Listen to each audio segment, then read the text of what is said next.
ನಮಸ್ತೆ ಸ್ನೇಹಿತರೆ, ಇವತ್ತು ನಾವು 5ನೇ ತರಗತಿಯ ಪರಿಸರ ಅಧ್ಯಯನದಲ್ಲಿ ಪಾಠ 5 ನೈಸರ್ಗಿಕ ಸಂಪನ್ಮೂಲಗಳ ಬಗ್ಗೆ ತಿಳ್ಕೊಳ್ಳೋ.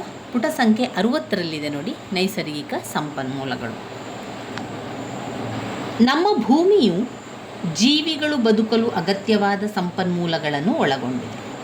ಸಂಪನ್ಮೂಲವೆಂದರೆ ಭೂಮಿಯಲ್ಲಿ ನೈಸರ್ಗಿಕವಾಗಿ ದೊರೆಯುವ ನೀರು, ಮಣ್ಣು, ಗಾಳಿ, ಖನಿಜಗಳು, ಸಸ್ಯ, ಪ್ರಾಣಿ ಸಂಪತ್ತು ಇತ್ಯಾದಿಗಳು. ಸಂಪನ್ಮೂಲಗಳೆಂದರೇನು? ಸಂಪನ್ಮೂಲಗಳೆಂದರೆ ಭೂಮಿಯಲ್ಲಿ ನೈಸರ್ಗಿಕವಾಗಿ, ಸಹಜವಾಗಿ ಅಂತಲೇ ಹೇಳ್ಬೋದು, ಸಹಜವಾಗಿ ದೊರೆಯುವಂತಹ ಸಂಪನ್ಮೂಲವೆಂದರೆ ಭೂಮಿಯಲ್ಲಿ ನೈಸರ್ಗಿಕವಾಗಿ ದೊರೆಯುವಂತಹ ನೀರು, ಮಣ್ಣು, ಗಾಳಿ, ಖನಿಜಗಳು, ಸಸ್ಯಗಳು, ಪ್ರಾಣಿಗಳು ಸಂಪತ್ತು, ಸಸ್ಯ ಮತ್ತು ಪ್ರಾಣಿ ಸಂಪತ್ತು ಇತ್ಯಾದಿ. ಮಾನವರು ಸೇರಿದಂತೆ ಎಲ್ಲ ಜೀವಿಗಳು ಬದುಕಲು ಅವು ಅತ್ಯಗತ್ಯ. ಮಾನವರ ಪ್ರಗತಿಗೆ ಕೂಡ ಇದು ಅತ್ಯಮೂಲ್ಯವಾಗಿರುತ್ತದೆ. ನಮ್ಮ ಭೂಮಿಯ ಜೀವಿಗಳು ಬದುಕಲು ಅಗತ್ಯವಾದ ಸಂಪನ್ಮೂಲಗಳು ಒಳಗೊಂಡಿದೆ. ಸಂಪನ್ಮೂಲ ಅಂತ ಹೇಳಿದರೆ ಭೂಮಿಯಲ್ಲಿ ನೈಸರ್ಗಿಕವಾಗಿ ದೊರೆಯುವಂತಹ ನೀರು, ಮಣ್ಣು, ಗಾಳಿ, ಖನಿಜಗಳು, ಸಸ್ಯ ಮತ್ತು ಪ್ರಾಣಿ ಸಂಪತ್ತು ಇದು ನಾವು ಸಂಪನ್ಮೂಲ ಅಂತ ಕರಿತೇವೆ. ಇಲ್ಲಿ ನಾವು ನೈಸರ್ಗಿಕ ಸಂಪನ್ಮೂಲ ಅಂತ ಇದೆ. ನೈಸರ್ಗಿಕ ಸಂಪನ್ಮೂಲ ಅಂತ ಬರುವಾಗ ಈ ಒಗಟುಗಳಿಗೆ ಉತ್ತರವನ್ನು ಬರೆಯೋದು. ನಾನಿಲ್ಲದೆ ನೀನು ಒಂದು ಕ್ಷಣವಿಲ್ಲ, ಗಿಡಮರ ಪ್ರಾಣಿಗಳೂ ನಾನು ಬೇಕಲ್ಲ, ನಾನು ಯಾರ ಕಣ್ಣಿಗೂ ಕಾಣುವುದಿಲ್ಲ, ನಾನು ಯಾರು? ಗಾಳಿ. ಭೂಮಿಯ ಬಹುಭಾಗ ನಾನೇ ಇರುವೆ, ನಿನ್ನ ಬಾಯಾರಿಕೆಗೆ ನಾನು ನೀಗುವೆ, ಗಿಡಮರ ಪ್ರಾಣಿಗಳಿಗೆ ತಂಪು ಕೊಡುವೆ, ನಾನು ಯಾರು? ನೀರು.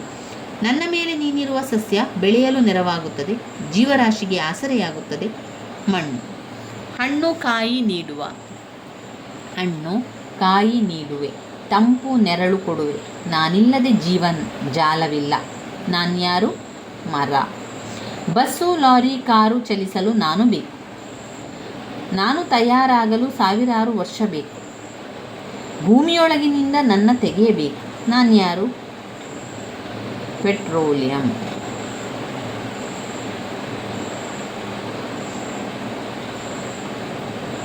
ಪಾತ್ರೆ, ತಟ್ಟೆ, ಲೋಟ, ಚೆಂಬು ಎಲ್ಲವೂ ನನ್ನಿಂದ, ನಿನ್ನ ಕಿವಿ ಕಾಲ್ಗೆ ನಾನೇ ಅಂದ, ನಿನಗಾನಂದ ಅದಿರು ರೂಪದಿ ಬಂದು ಗಟ್ಟಿಯಾಗುವೆ ನಿನ್ನಿಂದ.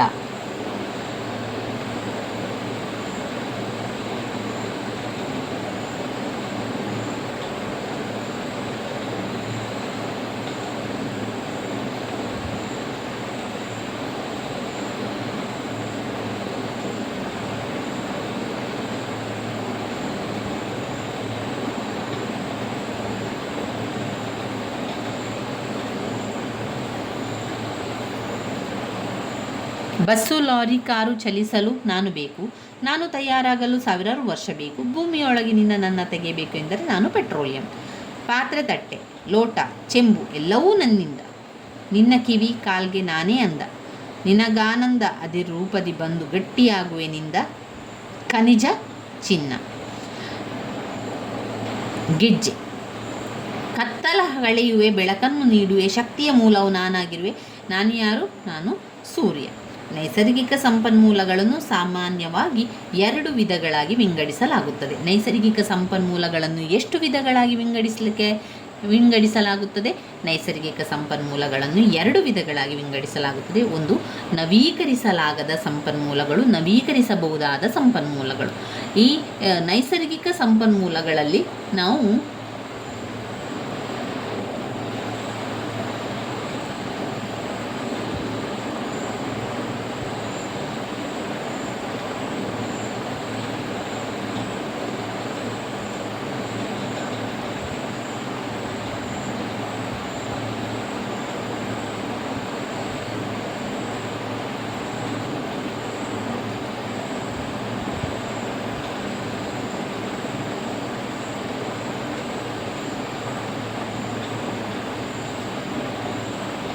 ಕತ್ತಲನ್ನು ಕಳೆಯುವೆ, ಬೆಳಕನ್ನು ನೀಡುವೆ, ಶಕ್ತಿಯ ಮೂಲವು ನಾನಾಗಿರುವೆ, ನಾನು ಸೂರ್ಯ. ಇಲ್ಲಿ ಇದಿಷ್ಟ ಆಯ್ತಲ್ಲ. ಆಮೇಲೆ ನೈಸರ್ಗಿಕ ಸಂಪನ್ಮೂಲಗಳಲ್ಲಿ ಎಷ್ಟು ವಿಧ? ನೈಸರ್ಗಿಕ ಸಂಪನ್ಮೂಲಗಳಲ್ಲಿ ಮಕ್ಕಳೇ, ನೈಸರ್ಗಿಕ ಸಂಪನ್ಮೂಲಗಳಲ್ಲಿ 2 ವಿಧವನ್ನು ಕಾಣ್ಬೋದು. ನವೀಕರಿಸಬಹುದಾದ ಸಂಪನ್ಮೂಲಗಳು ಮತ್ತು ನವೀಕರಿಸಲಾಗದ ಸಂಪನ್ಮೂಲಗಳು. ನವೀಕರಿಸಬಹುದಾದ ಸಂಪನ್ಮೂಲಗಳು ಅಂದರೆ ಒಂದು ವಸ್ತುವನ್ನು ನಾವು ಪದೇ ಪದೇ ಬಳಸಿದರೆ, ಪದೇ ಪದೇ ಬಳಸ್ಬೋದು, ಇನ್ನೂ ಇದೆ, ಎಷ್ಟು ಸಹ ಉಂಟು ನಮ್ಮಲ್ಲಿ, ಪದೇ ಪದೇ ಅದನ್ನು ಬಳಸ್ಬೋದು ಅಂತ ಹೇಳಿದರೆ ಬಳಸಿದಷ್ಟು ದೊರಕುವಂತಹ ಸಂಪನ್ಮೂಲಗಳಿದೆಯಲ್ಲ, ಅದು ನವೀಕರಿಸಬಹುದಾದ ಸಂಪನ್ಮೂಲಗಳು. ಸೌರಶಕ್ತಿ, ವಾಯು, ನೀರು, ಮಣ್ಣು, ಕಾಡು, ಅರಣ್ಯ ಸಂಪನ್ಮೂಲಗಳು ಬಳಸಿದಷ್ಟು ದೊರಕುವಂಥ ಸಂಪನ್ಮೂಲಗಳು. ಮಾನವರ ಜೀವಿತಾವಧಿಯಲ್ಲಿ ಇವು ನಿರಂತರವಾಗಿ ಲಭ್ಯವಿರುವುದರಿಂದ ಈ ಸಂಪನ್ಮೂಲಗಳನ್ನು ನವೀಕರಿಸಬಹುದಾದ ಸಂಪನ್ಮೂಲಗಳು ಅಂತ ಕರೆಯುವಂಥದ್ದು. ಹಾಗಾದರೆ ಇವಿಷ್ಟು ವಿಚಾರಗಳು ನಮಗೆ ಗೊತ್ತಾಯಿತು. ನವೀಕರಿಸಲಾಗದ ಸಂಪನ್ಮೂಲಗಳು ಅಂತ ಹೇಳಿದರೆ ನಾವು ಬಳಸಿದಷ್ಟು ಮುಗಿಯುವಂತಹ ಸಂಪನ್ಮೂಲಗಳು ನವೀಕರಿಸಲಾಗದ ಸಂಪನ್ಮೂಲಗಳು.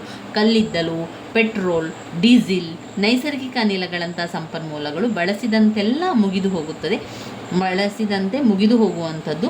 ಇಂತಹ ಸಂಪನ್ಮೂಲಗಳನ್ನು ನವೀಕರಿಸಲು ಸಾಧ್ಯವಿಲ್ಲ. ಆದ್ದರಿಂದ ಈ ಸಂಪನ್ಮೂಲಗಳನ್ನು ನವೀಕರಿಸಲಾದ ಸಂಪನ್ಮೂಲಗಳು ಅಂತ ಕರೆಯುವಂಥದ್ದು.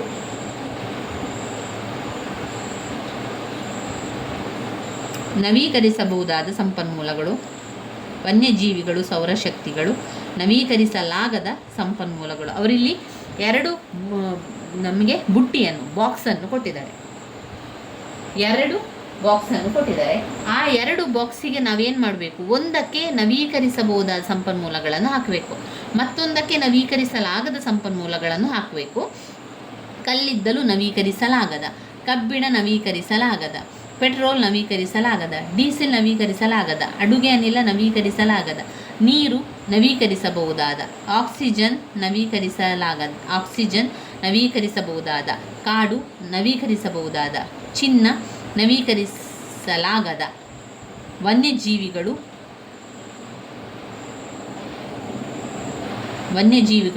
ನವೀಕರಿಸಬಹುದಾದ, ಸೌರಶಕ್ತಿ ನವೀಕರಿಸಬಹುದಾದ ಸಂಪನ್ಮೂಲಗಳು. ಇದುವರೆಗೂ ನೀನು ನೈಸರ್ಗಿಕ ಸಂಪನ್ಮೂಲಗಳ ವಿಧಗಳನ್ನು ತಿಳಿದೆ. ಈಗ ನವೀಕರಿಸಬಹುದಾದ ಸಂಪನ್ಮೂಲಗಳ ಬಗ್ಗೆ ವಿವರವಾಗಿ ತಿಳ್ಕೊಳ್ಳೋಣ, ತಿಳಿಯೋಣ ಅದರಲ್ಲಿ ಏನೆಲ್ಲ ಇದೆ ಅಂತ.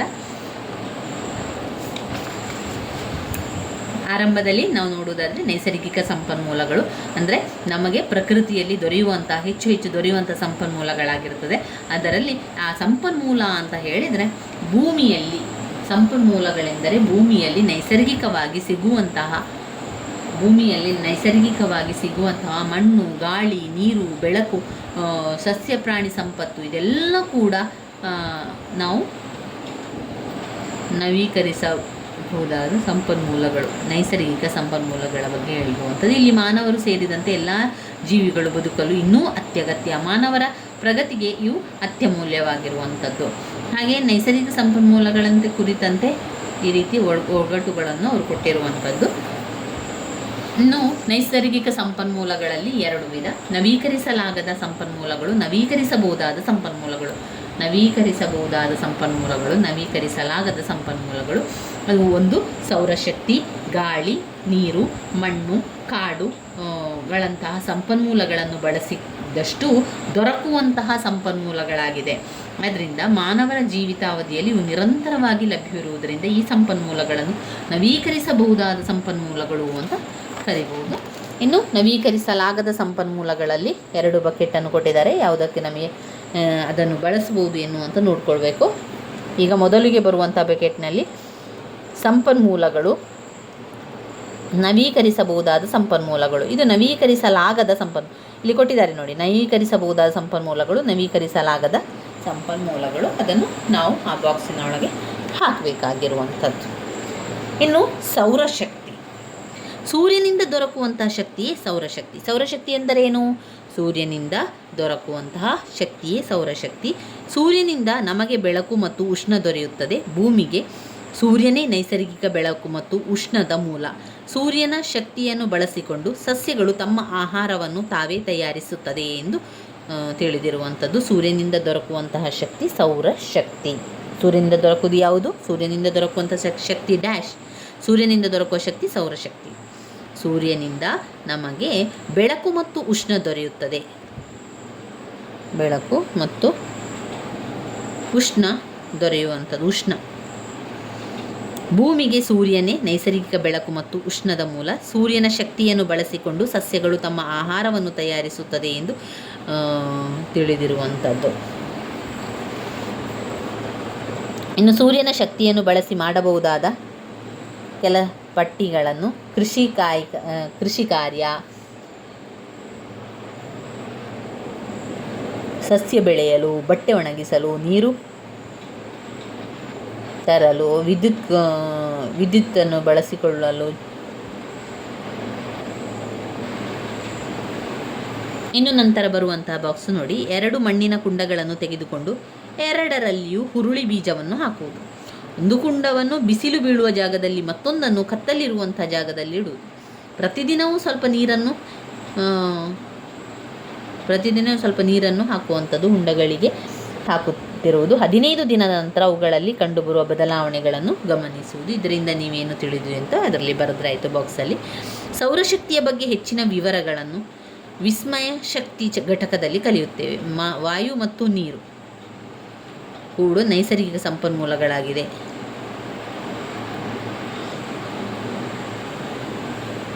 ಆಮೇಲೆ ಮಣ್ಣು. ನಾವು ಮಣ್ಣಿನ ಮೇಲೆ ನಡೆದಾಡುತ್ತೇವೆ, ಅದರ ಮೇಲೆ ವಾಸಿಸುತ್ತೇವೆ. ನೀರಿನಂತೆಯೇ ಮಣ್ಣು ಕೂಡ ಒಂದು ಮುಗಿಯದ ಸಂಪನ್ಮೂಲವಾಗಿದೆ. ಸಸ್ಯಗಳ ಸಹಜವಾದ ಬೆಳವಣಿಗೆಗೆ ಮಣ್ಣು ಅತ್ಯಂತ ಅಮೂಲ್ಯವಾಗಿರುತ್ತದೆ.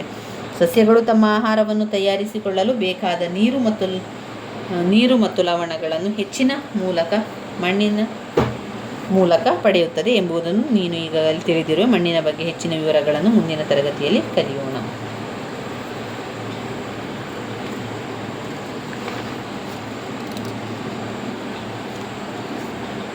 ಮಣ್ಣನ್ನು ಯಾವ ಕೆಲಸಗಳಿಗೆ ಬಳಸುತ್ತಾರೆ?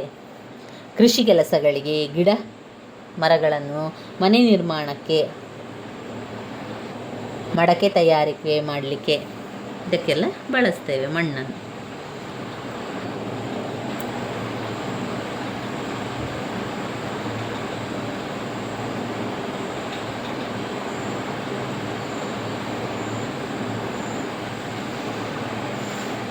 ಇದೆಲ್ಲ ನೋಡಿ ಚಟುವಟಿಕೆಗೆ ಬರುವಂಥದ್ದು.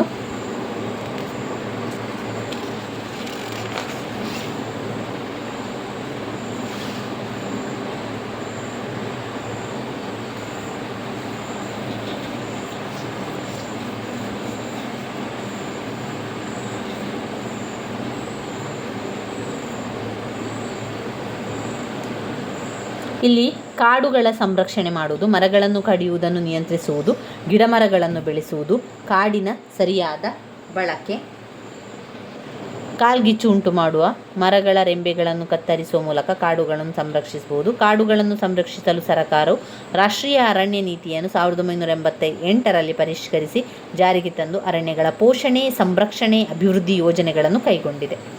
ಸರ್ಕಾರವು ಅರಣ್ಯ ಇಲಾಖೆಯ ಮೂಲಕ ರಾಷ್ಟ್ರೀಯ ಅರಣ್ಯಗಳನ್ನು ನಿರ್ವಹಿಸಿ ಸಂರಕ್ಷಿಸುವುದು. ಸಾಮಾಜಿಕ ಅರಣ್ಯಗಳನ್ನು ಗ್ರಾಮ ಪಂಚಾಯಿತಿ ಮತ್ತು ಸಮುದಾಯದವರು ಸಂರಕ್ಷಿಸುತ್ತಾರೆ. ರಾಷ್ಟ್ರೀಯ ಉದ್ಯಾನಗಳು, ವನ್ಯಜೀವಿಗಳು, ಕೆಲವು ಅರಣ್ಯ ಪ್ರದೇಶಗಳನ್ನು ಗುರುತಿಸಿ ಕಾಡಿನೊಂದಿಗೆ ವನ್ಯಜೀವಿಗಳನ್ನು ಸಂರಕ್ಷಿಸಲಾಗಿದೆ. ಉದಾಹರಣೆಗೆ ಬನ್ನೇರುಘಟ್ಟ, ಬಂಡೀಪುರ ಅರಣ್ಯಗಳನ್ನು ಸಂರಕ್ಷಿಸಲು ಕಾನೂನುಗಳನ್ನು ರೂಪಿಸಿ ಭದ್ರತೆಯನ್ನು ಒದಗಿಸಲಾಗಿತ್ತು. ಮರಗಳನ್ನು ಕಡಿಯುವುದು, ಮರಗಳ ಕಳ್ಳಸಾಗಾಣಿಕೆ, ವನ್ಯಪ್ರಾಣಿಗಳನ್ನು ಕೊಲ್ಲುವುದು ಅಪರಾಧ ಆಗಿತ್ತು. ನಾವು ಹಿಂದಿನವರ ಧಾರ್ಮಿಕ ನಂಬಿಕೆ ಆಚರಣೆಗಳು ಅರಣ್ಯ ಸಂರಕ್ಷಣೆಗೆ ಕಾರಣವಾಗಿದೆ. ಉದಾಹರಣೆಗೆ ದಕ್ಷಿಣ ಕನ್ನಡ ಜಿಲ್ಲೆಯ ನಾಗಬನ, ಕೊಡಗು ಜಿಲ್ಲೆಯಲ್ಲಿ ಕಂಡುಬರುವ ದೇವರ ಕಾಡು, ಇಲ್ಲಿ ಮರಗಳನ್ನು ಕಡಿಯುವುದನ್ನು ನಿಷೇಧಿಸಲಾಗಿದೆ. ಕೆಲವು ದೊಡ್ಡ ಯೋಜನೆಗಳಿಗಾಗಿ ಅರಣ್ಯಗಳನ್ನು ಕಡಿಯುವ ಸಂದರ್ಭ ಒದಗಿದಾಗ ಅದನ್ನು ವಿರೋಧಿಸಿ ಅನೇಕ ಚಳುವಳಿಗಳು ಕೂಡ ನಡೆದಿದೆ.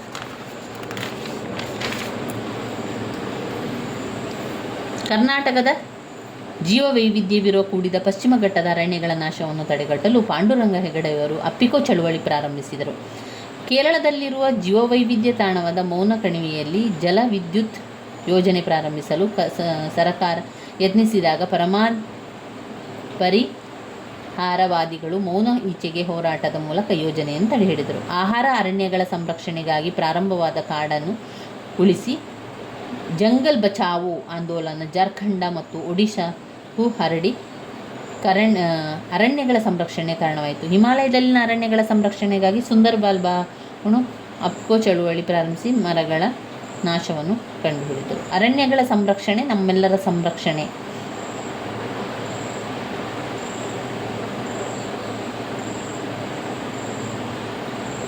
ಅರಣ್ಯಗಳ ಸಂರಕ್ಷಣೆ ನಮ್ಮೆಲ್ಲರ ಜವಾಬ್ದಾರಿ. ಯಾಕೆ ಅಂತ ಬರೆದುಕೊಂಡು ಬರಲಿಕ್ಕೆ ಹೇಳುವಂಥದ್ದು ಮಕ್ಕಳ ಹತ್ರ. ವೃಕ್ಷ ಮಾತೆ ಎಂದು ದೇಶದಾದ್ಯಂತ ಪ್ರಖ್ಯಾತಿ ಪಡೆದಿರುವ ಸಾಲು ಮರದ ತಿಮ್ಮಕ್ಕ ಅವರು ಸಾಲು ಮರದ ತಿಮ್ಮಕ್ಕ ಕರ್ನಾಟಕದ ಹೆಮ್ಮೆಯ ಸುಪುತ್ರಿ. ತುಮಕೂರು ಜಿಲ್ಲೆಯ ಗುಬ್ಬಿ ತಾಲೂಕಿನ ವಿಜಯಮ್ಮ ಮತ್ತು ಚಿಕ್ಕರಂಗಯ್ಯ ದಂಪತಿಗಳ ಮಗಳಾದ ತಿಮ್ಮಕ್ಕ ಮಾಗಡಿ ತಾಲೂಕಿನ ಹುಲಿಕಲ್ ಗ್ರಾಮದ ಅಕ್ಕಲ ಬಿಕ್ಕಯ್ಯನವರನ್ನು ವಿವಾಹವಾಗಿ ಹುಲಿಕಲ್ನಲ್ಲಿ ವಾಸ್ತವ್ಯ ಹೂಡುತ್ತಾರೆ.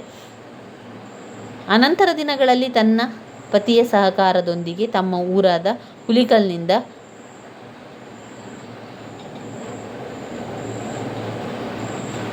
ಅಲ್ಲಿ ಕುದೂರಿನವರೆಗೆ ರಸ್ತೆ ಇಕ್ಕೆಲೆಗಳಲ್ಲಿ ಆಲದ ಮರಗಳನ್ನು ನೆಟ್ಟು ಪೋಷಿಸಿ ಬೆಳೆಸುತ್ತಾರೆ. ಹೀಗೆ ಮರಳನ್ನು ಮಕ್ಕಳೆಂದು ಭಾವಿಸಿ ಅವುಗಳ ಸಾಧನೆಗೆ ತಮ್ಮ ಜೀವವನ್ನೇ ಮುಡಿಪಾಗಿಟ್ಟಿರುವ ಶತಾಯುಷಿ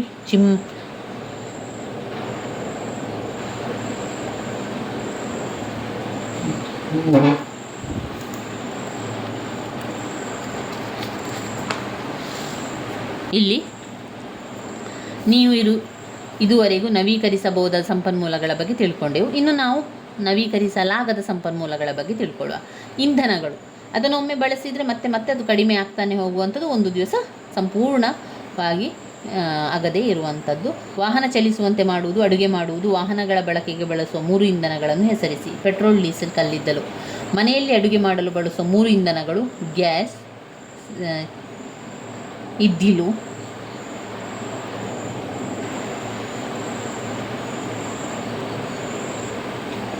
ಲಕ್ಷಾಂತರ ವರ್ಷಗಳ ಹಿಂದೆ ಭೂಪದರದೊಳಗೆ ಹೂತು ಹೋದ ಸಸ್ಯ ಪ್ರಾಣಿಗಳ ದೇಹಗಳು ಆಕ್ಸಿಜನ್ ಇಲ್ಲದೆ ಕೊಳೆತು ಉಂಟಾಗಿರುವುದೇ ಪಳಿಯುಳಿಕೆ ಇಂಧನ. ಅದರಲ್ಲಿ ಮುಖ್ಯವಾದುದು ಪೆಟ್ರೋಲಿಯಂ, ನೈಸರ್ಗಿಕ ಅನಿಲ ಮತ್ತು ಕಲ್ಲಿದ್ದಲು.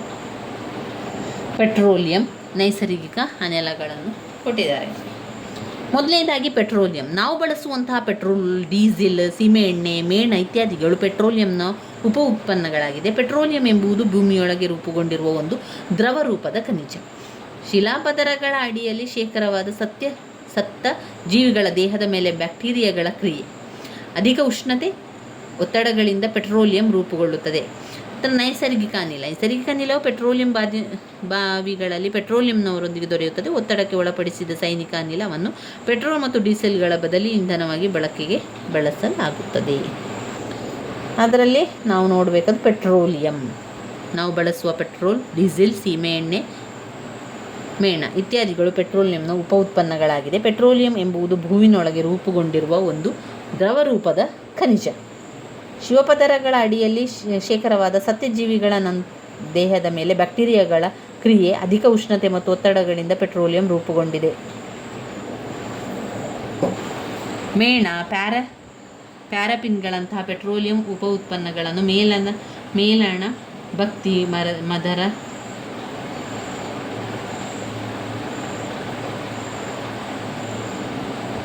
ಲಕ್ಷಾಂತರ ವರ್ಷಗಳ ಹಿಂದೆ ಭೂಪದರದೊಳಗೆ ಹುದುಗಿ ಹೋದಂತಹ ಸತ್ತ ಸಸ್ಯ ಪ್ರಾಣಿಗಳ ದೇಹಗಳು ಆಕ್ಸಿಜನ್ ಇಲ್ಲದೆ ಕೊಳೆತು ಉಂಟಾಗಿರುವುದೇನು? ಪೆಟ್ರೋಲಿಯಂ. ನಾವು ಬಳಸುವ ಪೆಟ್ರೋಲ್, ಡೀಸೆಲ್, ಸೀಮೆ ಎಣ್ಣೆ ಮತ್ತು ಮೇಣ ಇತ್ಯಾದಿಗಳು ಪೆಟ್ರೋಲಿಯಂನ ಉಪ ಉತ್ಪನ್ನಗಳಾಗಿದೆ. ಪೆಟ್ರೋಲಿಯಂ ಎಂಬುದು ಭೂಮಿಯೊಳಗೆ ರೂಪುಗೊಂಡಿರುವ ಒಂದು ದ್ರವ ರೂಪದ ಅನಿಲ.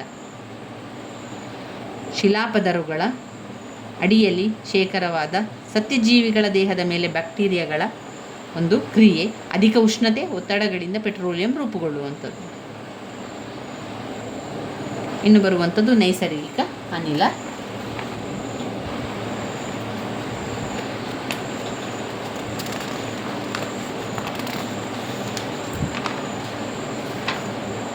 ಹಾಗೆಯೇ ಖನಿಜ ಸಂಪನ್ಮೂಲಗಳು ಕೂಡ ಇದೆ. ಮುಖ್ಯವಾಗಿ ಈ ಒಂದು ಪಾಠದಲ್ಲಿ ನೈಸರ್ಗಿಕ ಸಂಪನ್ಮೂಲ ಎನ್ನುವಂಥ ಪಾಠದಲ್ಲಿ ಮುಖ್ಯವಾಗಿ ಮಕ್ಕಳಿಗೆ ಗೊತ್ತಿರಬೇಕಾಗಿರುವಂಥದ್ದು ನವೀಕರಿಸಬಹುದಾದ ಸಂಪನ್ಮೂಲಗಳು ಮತ್ತು ನವೀಕರಿಸಲಾಗದ ಸಂಪನ್ಮೂಲಗಳು. ನವೀಕರಿಸಬಹುದಾದ ಸಂಪನ್ಮೂಲಗಳೆಂದರೇನು, ಅವುಗಳಿಗೆ ಉದಾಹರಣೆಯನ್ನು ಕೊಡಿ ಎನ್ನುವಂಥದ್ದು. ನಾವು ಯಾವುದಾದ್ರೂ ಒಂದು ಉದಾಹರಣೆಯನ್ನು ಕೊಡುವಂಥದ್ದು.